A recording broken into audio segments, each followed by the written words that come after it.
I can't even begin to count how many times I've been asked for a laptop recommendation, so I thought it was time to make a video. I'm gearing this at industrial design generalists with some nuggets aimed at specific workflows. I will talk a bit on KeyShot, but plan to do a more in-depth breakdown in a separate video, so get subscribed if you're interested to see that. Whichever laptop you decide to buy, however, make sure you're getting the most out of it with professional KeyShot resources from Moment. Our team is building out a diverse library of scenes, props, and materials to support designers like you. All of these are optimized to run great on a wide range of hardware and will help you level up your renders and speed up your workflow at the same time. If you're interested in our ready-to-render resources, I'll leave the link to moment.co.uk in the description below. Before we dive into the guide, let's start with the obvious: Mac or Windows. In recent years, my recommendation has always been to go Windows unless you're Apple everything. I went for a MacBook Pro myself when I started final year of uni, but switched to Windows a couple of years ago and never really looked back. Admittedly, I don't use an iPhone, so I don't get all the juicy advantages of being in the Apple ecosystem. But regardless, Macs weren't that much more attractive given their limited compatibility with CAD programs, and Windows laptops were innovating much quicker. However, since the launch of Apple Silicon with the M1 family in late 2020, followed by the M2 lineup in 2022, MacBooks, including the MacBook Airs, have been incredible. They have phenomenal screens, great build quality, the best battery life on the market, and in some apps, top-tier performance. That said, Windows laptops have come on leaps and bounds too. The new chips from Intel and AMD are much more efficient and much more powerful. The laptop designs are also way more diverse, giving you lots of options to choose from for budget, screen size, and connectivity. And given you can get NVIDIA graphics cards, going Windows can open up ridiculous performance opportunities in select workflows where Macs can't even venture.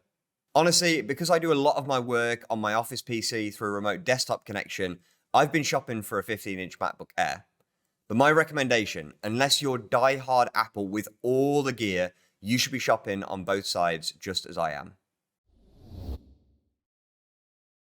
The most important question: what apps do you use? Adobe Creative Cloud apps are easy. They run on Mac and Windows, and from the usage I've seen in CAD labs at university, hitting an acceptable performance baseline in pretty much any of them is quite easy. You'll be fine with any M1 or M2 MacBook, including the Airs for most workflows, and pretty much any new Windows laptop north of £700. For 3D work, Rhino, Fusion 360, AutoCAD, KeyShot, Blender, Onshape, and Cura are all available on both Mac and Windows. SolidWorks and Creo, however, are only available on Windows. Of course, you can use Windows on a Mac with a tool such as Parallels, but I'm not going to recommend it here. If anything is critical to your workflow, don't rely on Parallels to get it done. Keep it out of your decision-making process and treat it as a bonus if you decide to buy a Mac and want to run some Windows-only apps too. If you do use SolidWorks or Creo, ask yourself, how much do I use it on my laptop? If you're just using it for project or university work and not personal passion projects, maybe leaning on your work or university resources is okay. In that case, don't discount buying a Mac. I got through uni just fine without ever having SolidWorks installed on my laptop. If either of these is critical though, Windows is the way to go. Memory, or RAM, is crucial for allowing you to work on big files and keep multiple applications open at the same time. In industrial design, we're always flicking between apps. Graphic design in Illustrator, 3D modeling in SolidWorks, documenting the progress in InDesign, and the files we're using can get really heavy, especially with images. For most users, I would recommend going for 16 gigabytes of memory as a baseline. If you're going to be working with very large files, such as big video projects or complex manufacturing 3D models, go for 32. If you're running big simulations, you might need to go for more, like 64 or 128. It's 2023. Storage is cheap. As a result, most laptops come with a minimum of 512 gigabytes, which is plenty for your industrial design apps, including a good glug of apps from Adobe. Chuck in some cloud storage for a few quid a month to hold all of your other files, and you're flying. If you want more headroom for file storage, perhaps because you take a lot of photos and videos and don't want to rely on cloud storage, go for a terabyte or above. Color is incredibly important in industrial design, from branding to CMF to renders. So you want a screen that's bright, contrasting, and accurate. OLED screens will deliver the best contrast and accuracy. They struggle in bright spaces compared to their LCD counterparts because they simply don't get as bright. but that might not be an issue if you can control the light in your space when doing color critical work. If you do find an OLED on a laptop that ticks all the other boxes, OLED won't disappoint. Next down from that is IPS. IPS screens are a type of LCD. They're not particularly great for contrast, but can deliver excellent colors and get really bright too. Apple use IPS displays in all of their computers, all the way up to the XDR MacBooks. However, those top tier displays feature expensive mini LEDs, so Apple can achieve inky blacks next to retina searing highlights. In any case, IPS is a pretty safe bet. Towards the bottom of the stack, you have VA and TN, also both types of LCD. VA is great for contrast at a lower price, but won't be as strong for color. TN panels are bad for color and contrast and really aren't fit for color critical work. Avoid. So-called creator laptops are normally somewhat calibrated to make sure that what you see out of the box is accurate. You might hear the term Delta E on reviews. This refers to screen accuracy, lower values being better. For reference, anything below 2 is said to be indistinguishable from the true color value. You should always be able to find the manufacturer's quoted coverage of the Adobe RGB spectrum and an independent review on how accurate the panel is. Screen size is all up to how you want to use the device. I personally enjoy my 16-inch laptop and don't travel enough with work to justify moving down to a 14-inch. What I would recommend though is a 2560 by 1600 resolution screen. This resolution, known as QHD Plus or Quad HD Plus, will be really sharp on any 13 to 16-inch laptop. I think it's the perfect balance between 1080p or Full HD, which is a bit low in resolution, and 4K, which is very demanding on battery life. I also suspect that most people wouldn't be able to tell QHD and 4K apart, especially on smaller screens. Now, the plus part of QHD Plus means extra height. These screens are a 16:10 ratio and slightly taller than their 16:9 siblings. This doesn't matter for gaming or watching, but for productivity, the extra height makes a huge difference. Quad HD Plus screens are much more common in recent laptops, including all new MacBooks, and should be easy to find on Windows too. But even if you don't get a taller display, I would recommend pushing for a Quad HD, also known as 1440p screen. If you can't make that leap, go for a Full HD 13-inch screen to help keep things sharp.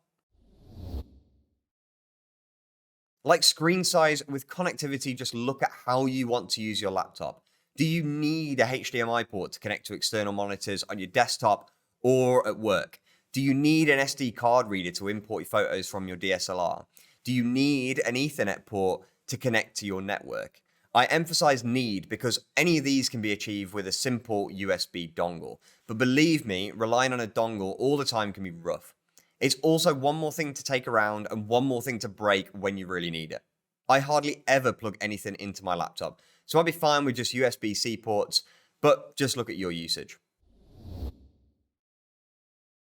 Although the processor is pretty much the most important element of a PC, most of the new laptops you can buy today will have more than enough compute power for your basic industrial design tasks. But of course, you want as much power as you can to cover yourself. With CPUs, more cores equals more better. It used to be simple. Look at how many cores a chip has and how fast it runs. CPU speed is measured in gigahertz.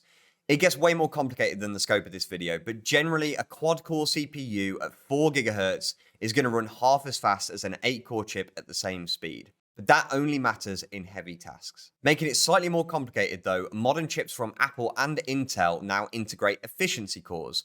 These will focus on running simple workloads such as email, browser, and background tasks. They sip a lot less power, hence why some new models have massively increased battery life and why it's more important to get the latest chips. AMD Ryzen will follow that trend soon, although it's widely known that they're much more efficient than Intel chips anyway, so can often give you more performance and longer battery life on Windows. I think most designers would be fine with an Intel i5 or Ryzen R5, but I recommend aiming for a 12th or 13th generation Intel i7 or 6000 or 7000 series R7. Those should come with at least 8 performance cores. On Apple, the M1 and M2 chips are more than powerful enough to run the basics such as Adobe apps, with the M1 and M2 Pro chips providing more than enough horsepower. I'll leave a link to a helpful comparison video in the description. For the most part, you might not notice a difference between processors until you hit them with a big workload, such as video export from Premiere Pro, a big generative fill in Photoshop, or a heavily multi-threaded workload such as rendering. As an industrial designer, the most intensive thing you'll do is rendering. To preface this section, most of what I'm about to say translates over to Blender, Cinema 4D, and 3ds Max. But as most of the designers I know use KeyShot, I'm going to focus on that. Like most of the renderers, KeyShot can render on either a CPU or a GPU. Visually, there's very little or no difference in the images they can produce, but for the fastest rendering, you want to aim for GPU mode. The hint is in the name, Graphics Processing Unit. They're built for this kind of work. Essentially, there's a lot more headroom for performance in GPU mode, and the horsepower comes cheaper. For example, on my desktop, my RTX 3090 can render up to 25 times faster than my CPU in our interior scenes, despite only costing twice as much. At the time of writing, GPU mode in KeyShot is strictly limited to NVIDIA graphics cards, which are only available in Windows laptops. There are still GTX laptops knocking around, such as ones with an NVIDIA GTX 1660, but what you're really looking for is RTX.